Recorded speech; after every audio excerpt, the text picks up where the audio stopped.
Welcome to Stand By Please. With me, Antonia Collins from the Bamboo Manager Project. And me, Jackie George from Sharjah Performing Arts Academy. In this podcast, we talk all things stage management. Join us and our guests as we try to answer the question, what is your stage manager really thinking? Season 2, episode 3. Where is the time going? It's incredible, isn't it? How quickly this year is flying by. This week, we've got a special guest with us.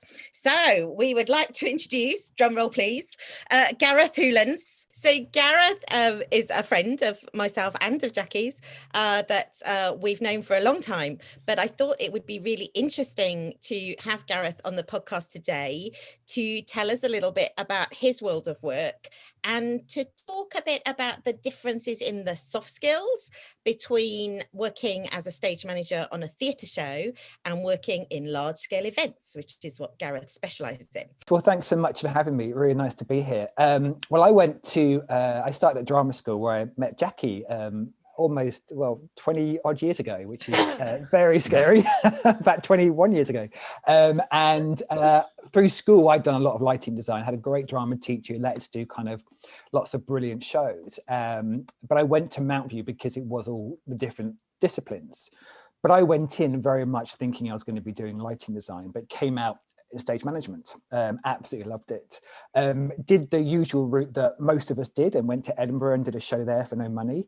Did a small show at the Bridewell Theatre and then did Panto, and then got into the West End and was ASM book cover on The Lion King, which I think was the end of its second year I joined. And at the West End for a couple of years, I did Lion King and then did Chitty Chitty Bang Bang at the Palladium. But then for various reasons, I wanted to try different things. So I had a kind of a year working at ITV, worked on some daytime TV classics like Today with Des and Mel, and of course, everyone's favourite Loose Women, which was fantastic experiences for very little money, but I really enjoyed it and was just an incredibly different world to be in. But then always had this interest in events. But around the same time, I started working at National Youth Theatre, which I did on and off for about 10 years over the summer courses, and then kind of helped build up a stage management course. And really enjoyed working with the students. And although I was kind of going back and forth from different shows and different theatre, through National Youth Theatre in 2008, it was in Beijing where some of National Youth Theatre were singing the national anthem at the handover ceremony to London from Beijing. So I went out with them and kind of threw myself on the main stage management team for that, which was led by Sam Hunter and her team, and was like, I'm here, use me, this is amazing. And kind of I had a very small role. I was, for anyone who remembers the London handover, which was the big red bus, I set the zebra crossing in record time with gaffer tape, but it was around amazing people like Sam Hunter and Julia Whittle, I was on the field of play in the stadium and couldn't quite believe I was in a 90,000 seater stadium and was just like an out of body experience. And it was that was like, this is what I want to do. But then Sam took me actually to go and do Sister Act in the West End. I was technical at ASM for 18 months, which I really, really enjoyed. But when that stopped, it was really like, I want to get into events. And my stage manager at the time, Bryony, took me to Paris to do a big corporate job for a hair show. I hadn't got a clue what I was doing. We were both calling at the same time because like a 10-hour show day. Managed to blag it, absolutely loved it. Was like, okay, this is what I want to do. But obviously was very aware it was going to take a long time to get there.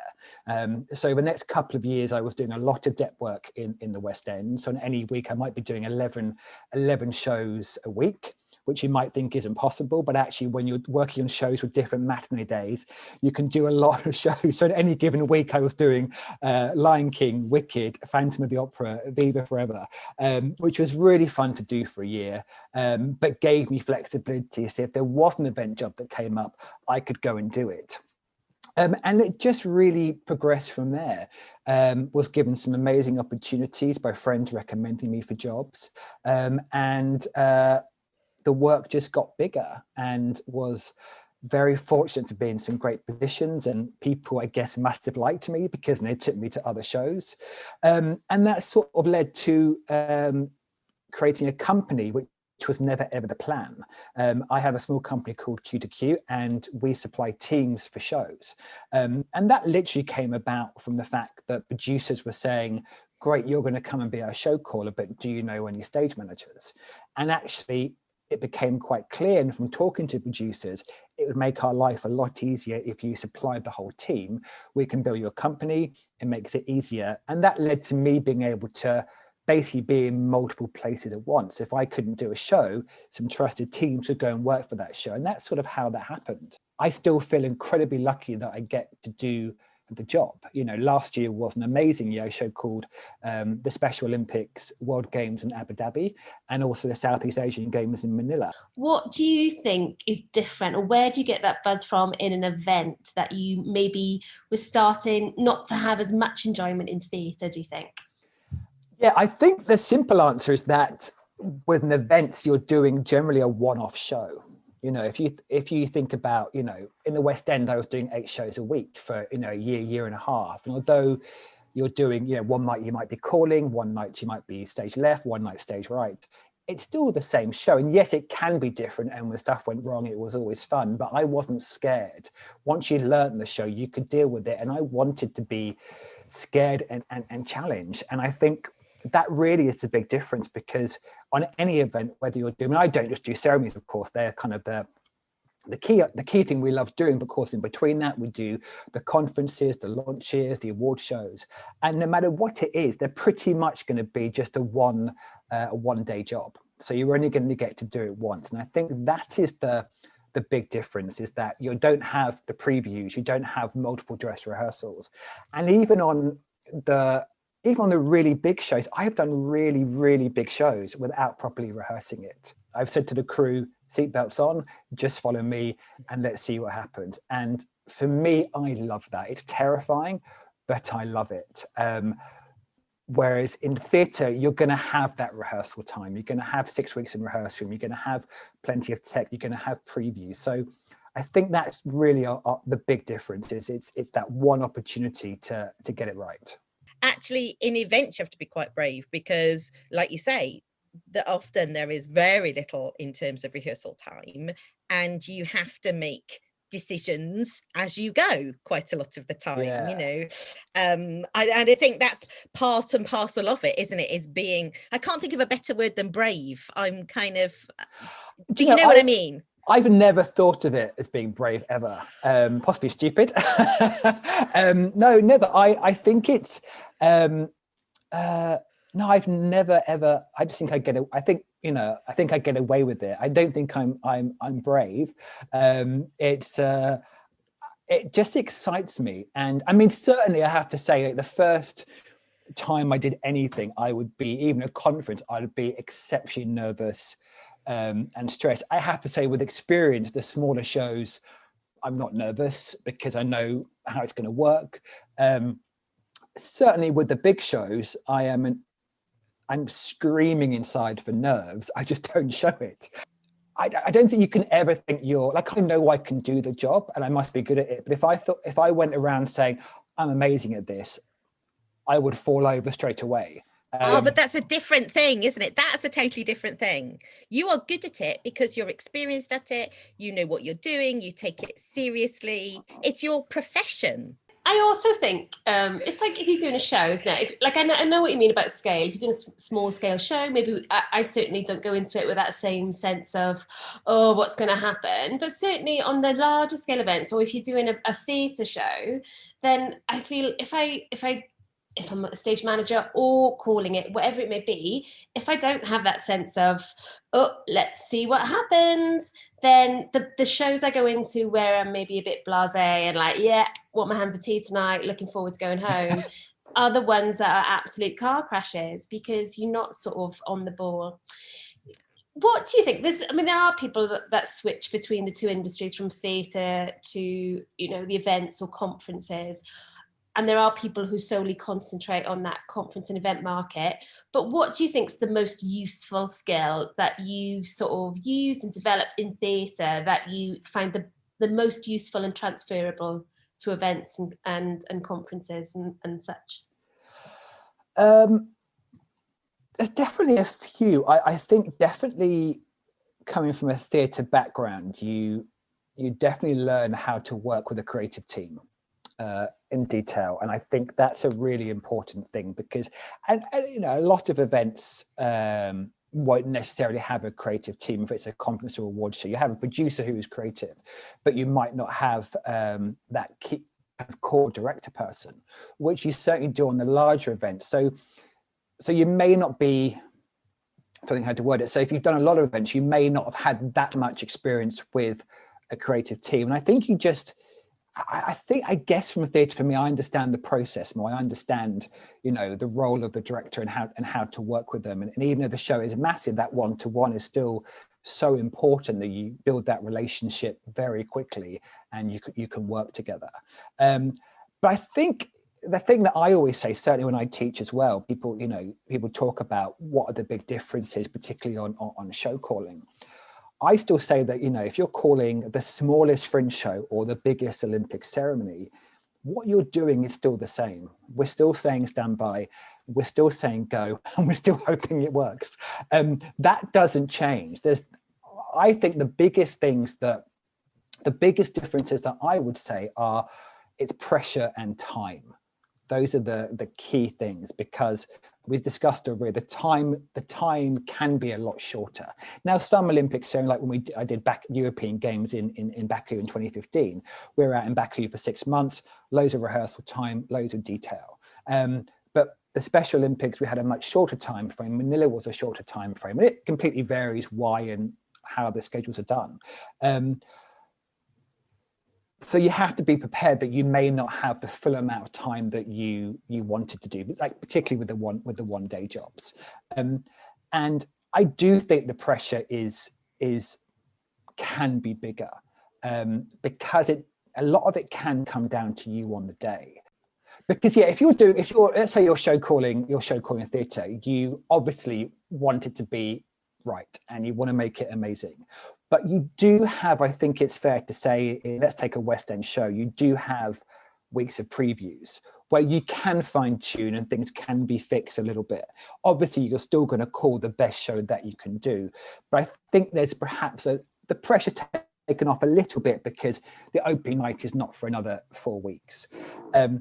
When you're sat in the chair and you're waiting for that final clearance to, call a big opening ceremony, the pressure is immense because it's not just a stadium full of maybe 90,000 people.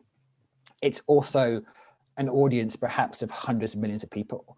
But the pressure that I feel the most is actually for everyone else who's worked on the show. I may have worked 3 months on the project, for example, but you might have had the designers and the crew and the production manager and technical directors who've been working on it for 2 years to make these amazing piece of scenic and aerial work. And I want it right for them more than anyone else because it's their work. So that I think is the biggest pressure I find in making their work fly, basically. Hope that makes sense. Yeah, it makes perfect sense. And just want to touch upon something you said towards the beginning of that when you talked about detail. And interestingly enough, a short while ago, I was having a conversation with Sam Hunter and Julia Whittle, and they were saying one of the reasons they want to employ theatre background and theatre trained people is because of the attention to detail that they can bring to those platforms, which is, and as soon as you said it, I thought it's so true, and it's echoed, isn't it, across the industry? I think that's really important though, because when I haven't done anywhere near the same amount of event stuff that Gareth's done, but I did a lot of golf. There was a stage in my life where I did a huge amount of golf. I learned a lot about golf. But when I first started working it, I just did the same things that I would have done on a theatre show. So for example, I didn't really know what I was doing either, Gareth, but it seemed to me to make sense to the room that was waiting for 600 diners to come in for me to say 15 minutes to door. And the maitre d' was like, oh my God, that's amazing. And I was like, well, Why wouldn't you tell people that we've got 15 minutes until the doors are going to open, you know? But it was that kind of thing. And it was exactly those skills, though, that I would have used in a theatre show, which is why I kind of think theatre is still the best teaching tool. But I wonder what you think, because obviously there are lots of courses now that you can go out there and just, you know, an MA in events management. I used to run one of them. I wonder what you think about that. I mean, I think it's absolutely right. I think theatre training is very useful for the reason you said, but also a lot of people I work with have never worked in a theatre before, and they're amazing at what they do. And I think for me, you know, when I taught stage management full time, a lot of the students would say, I want to go and work in events. I want to be a show caller. And I used to be a bit of a granny about it, you know, and I'd be like, calm down, you know, don't run before you can walk. Call shows. But actually what I meant was, on a theatre show, you get to practice it. You get to practice the rhythm of calling. And actually on events, because quite a lot of the time you haven't practiced it, or there's some curveball that happens halfway through that you didn't plan for it all in any way, shape or form. And actually that's when I feel like you fall back on your theatre calling experience. And that's what makes a difference for me. I'm sure you could. Like I say, I'm a bit of a granny about it. But I think I wouldn't have liked to have called events if I hadn't have called a theatre show. Do you know what I mean? I think that would be I mean, you talk about being scared, but I think that would be absolutely terrifying. Yeah, I think, yes. I mean, I can only talk from my experience because that's what I did. But yes, I think you're exactly right. You learn, because also in theatre, you can learn on very, very small shows, you know, tiny shows in Edinburgh, tiny things when you're learning and training. And you do get that experience of calling and your language and your cadence and how you call, because you can do that on a very small scale. So I think that's a really good way of describing it. And yes, because when you get to the larger shows, although fundamentally we're still show calling the same way, you are perhaps dealing with things you haven't rehearsed. You're dealing with different curveballs, bigger things that can go wrong. But I tell you one thing that I have taken from theatre is etiquette. And I do think that's very, very important. And again, not to say if you haven't worked in the theatre, you don't have this, because of course you can, but certainly keeping calm, keeping professional at all times, and having a huge amount of respect for people in the roles. You're the director, you're the choreographer, and, you know, things that we were taught whilst training, you know, it doesn't matter if you don't like that person, you're going to work with them well, having respect for everyone. And I think, you know, some people think theatre can be very old school. You know, if we're doing backstage calls, we still call people Mr. and Mrs., you know, which I'm sure at some point will be phased out. But I like that bit of courtesy. And then, of course, there are some times when your theatre background doesn't help you in any way, shape or form. You know, I remember going to do an event years and years ago, and I was on comms, and it was like there was a whole, I wasn't the caller, I was just a stage manager in a VOM, thank the Lord, but there was a whole level of technicality to it because it was being filmed and because of the interaction with the TV company, and literally a language that was alien to me. There's so many skills we take on, but also there are some really big differences with events, and particularly from the stage managers on the floor, because, you know, you're not just on a wing side of stage, you're in a VOM, and you might have 10,000 casts coming at you, and you're running that VOM. You're being organised, you're lining people up, you're stacking people, you're queuing people on. One of the things that strikes me when I've worked on big events away from home is that you are with the team a lot. Yeah, I mean, yes, but you also can take yourself away from it. I mean, I must admit, there are times when, you know, if we're really meant to on a show, I will have breakfast on my own, you know, and if people want to sit with me, I'm like, I'm just going to take 10 minutes to myself because I'm going to talk to people all day long today, you know, and I think that's fine, but it is absolutely a bubble. But I think, you know, the more you do it, the more you are working with the same people a lot. It can be very intense for sure. And I certainly am normally the first person to go, I'm not coming for a drink tonight. I've been talking to you all for 12 hours non-stop since 7 o'clock in the morning. I'm exhausted. I'll see you in the morning. Certainly Baku you might be 8 weeks without a day off. And so you keep going, and it is exhausting, but also I think when it is so intense, if you stop, actually you find it harder to get back up to speed. The hours are long as well. Certainly, you know, if you're in theatre, you're probably going to rehearse 10 a.m. to 10 p.m, half hour either side for setup. You know, you can be in ceremonies, you can be in a, you know, you can start 8 o'clock in the morning, you can go to 2 o'clock at night, then you've got production meetings. So the hours can be full on, but because you're doing something that you so want to do, because you know it's, like you said, it's a short, you know, okay, it's going to be 2 weeks of full on, but that's fine. Your body copes. I mean, we're all joking at the moment saying, hell are we going to get back to doing the hours we used to do, having had a year of basically sat on the sofa? I think it's different things for different periods of your life as well. And actually, as an industry, we're doing much, much better at that, because, you know, 20 years ago, if you wanted to stop work and have a child, that was probably the end of you working in theatre. That was probably it. Unless you had some amazing childcare available to you that worked in an evening, because that works really well, doesn't it? And I certainly took a job in education because I had a child. That was the option. But now as an industry, we're doing much, much better at helping people through different phases of their lives. So, you know, for a year of your life, it might be the best thing you could possibly do is to do The Lion King 8 shows a week. And then, you know, there are other parts of your life when you're like, no, actually now, for whatever reason, I'd like to go and do this, this and this. And we used to be really terrible at that. And I'm really happy that actually things have improved dramatically. Oh my gosh, yes. Do you know what? And even I was so fortunate and so lucky. And I remember I had my year's worth of jobs lined up. And I remember telling the production manager, and I won't say his name, but he'll know who he is. Oh, I'm pregnant. And I actually made the apology and I went, I'm really sorry. I'm pregnant. I understand if you want to find somebody else to do the show.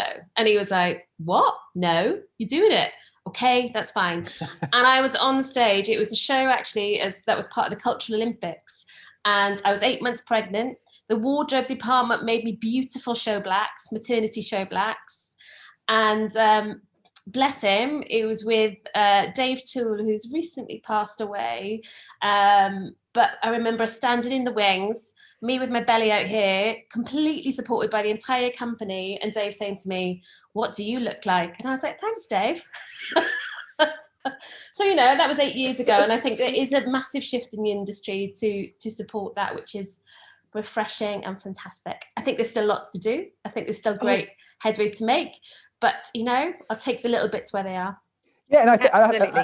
I think I know as a few of my friends who I work with a lot in the events industry, and they have children. But actually, what's good about the events world is they know, okay, I've got a week, so I can find my mother or husband can look after my kids, whatever. Then I'm going to be home for 2 weeks and then go and do something else. So I think actually the events world, it can actually be really, really helpful for some people, because you know you can always, and obviously you can turn work down and say I can't take that week there because it's half term, whatever. So actually that does give a lot of flexibility to people, for sure. So I think that's why it certainly works for a few people I know who I work with a lot. So that's really good. That's really fantastic to hear. I was going to ask you actually, are there any downsides to working in events and conferences, that maybe it could be linked to sort of personal life, or it could be linked to professional life, that you go, oh, I wish that was slightly different, or I'd love to change that bit of the industry? I mean, it's definitely, I mean, I'm, you know, being single and no kids or anything, it definitely means I can do what I want when I want. And I do think if my situation was different, I probably couldn't go away as much as I do, and perhaps wouldn't want to. But I don't know, though. I still love my job. I'm not sure if anything will come close to that. I think you have to make some sacrifices. Certainly there's life occasions that I've missed out on, people's weddings or X, Y, Z. But actually what I've been better at in the last couple of years is just blocking that out and going, I'm going to go to that wedding. I'm going to go to that. And I will make it work as best I can. Now, obviously, if you had like a 3-month job on a massive ceremony and you needed 2 days off and you couldn't do it, I would take the job. But if it's a question of cancelling a small bit of work, then I will try and put life first, because that balance is important, although I would rather work 99% of the time and have life 1% of the time. But that's my choice. I think a lot of stage managers are quite experienced junkies. Do you know what I mean? You're like, oh, that looks interesting. Oh, yeah, go on then. Oh, I'll give that a go. I do think that is part of our kind of personality in some way. I love that phrase, experienced junkies. I was just concerned that I'm the type of person that gets bored with something and then I want something different, but I'm going to take experienced junkies. It's the biggest cliche we always hear, but it's so true. We never stop learning. We never know it all. And every show is different. So the more you can learn, the more you can be prepared. And that's what makes it really exciting. We hope you enjoyed this episode of Stand By Please. Join us next time when we'll be asking, is there a stage manager's personality? Until then, Jackie and Antonia, off cans.